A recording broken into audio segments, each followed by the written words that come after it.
இந்த உலகத்தை எல்லாத்தையும் படைக்கக்கூடிய காரியத்திலிருந்து, காக்கக்கூடிய காரியத்திலிருந்து, அழிக்கக்கூடிய காரியத்திலிருந்து எல்லாத்தையும் என்ன பண்ணார் பகவான் தானாகவே செஞ்சாலும் அந்த பகவான் எதுவுமே தானாக செய்வது கிடையாது, தன்னுடைய சக்தினால எல்லாத்தையும் செய்கிறார் அப்படின்னு சொல்றார்.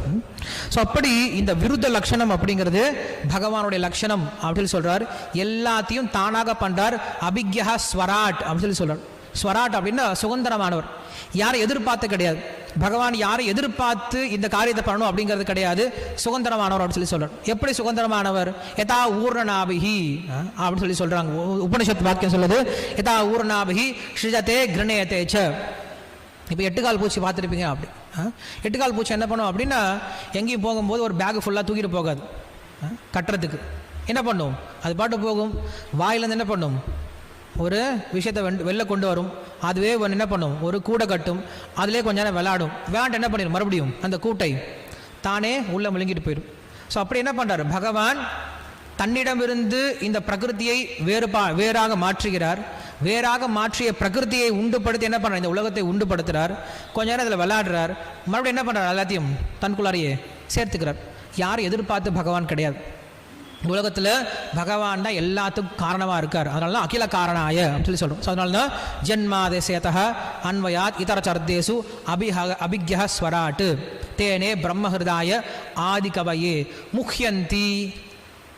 ஆனால் அந்த பகவானை எப்படி புரிஞ்சிக்க முடியும் அப்படின்னா, பகவான் தன்னை வெளிப்படுத்தினால் ஒழிய பகவானை புரிஞ்சிக்க முடியாது. தேவர்கள்லாம் தானே பகவானை புரிஞ்சிக்க முயற்சி பண்ணுறாங்களா, குழம்பி போயிடுறாங்களாம். ஆனால் எப்போ பகவான் தன்னை வெளிப்படுத்துகிறாரோ அப்போ அந்த பகவானை புரிஞ்சிக்க முடியும். அதனால அங்கே சொல்கிறார் முக்கியந்தியத் சூரையா அப்படின்னு சொல்கிறார். ஸோ அப்படி இந்த பகவானுடைய ஸ்வரூபம், ரூபம், குணம், விபூதிகள் எல்லாமே இந்த ஸ்ரீமத் பாகவத்தை சொல்லப்பட்டிருக்கு. இந்த உடல் அப்படிங்கிறது ஒரு பெரிய அண்டத்தை போன்றது தான். இந்த உடலில் 2 விஷயம் இருக்குது. ஒன்று அணுவான ஜீவாத்மா இருக்குது, இன்னொன்று விபுவான பரமாத்மாவும் இருக்கார். கொஞ்சம் யோசிச்சு பாருங்க. அணுவான ஜீவாத்மா இந்த உடம்புல இருந்தால் ஓகே, அது ரொம்ப சின்னது. ஆனால் இதே உடம்புக்குள்ளார எப்படிப்பட்டவர் இருக்கார், மிக உயர்ந்த விபு அப்படின்னு சொல்லக்கூடிய எங்கும் பரவி இருக்கக்கூடிய பரமாத்மாவும் இருக்கார். இதுதான் பகவானுடைய மிக உயர்ந்த குணம்.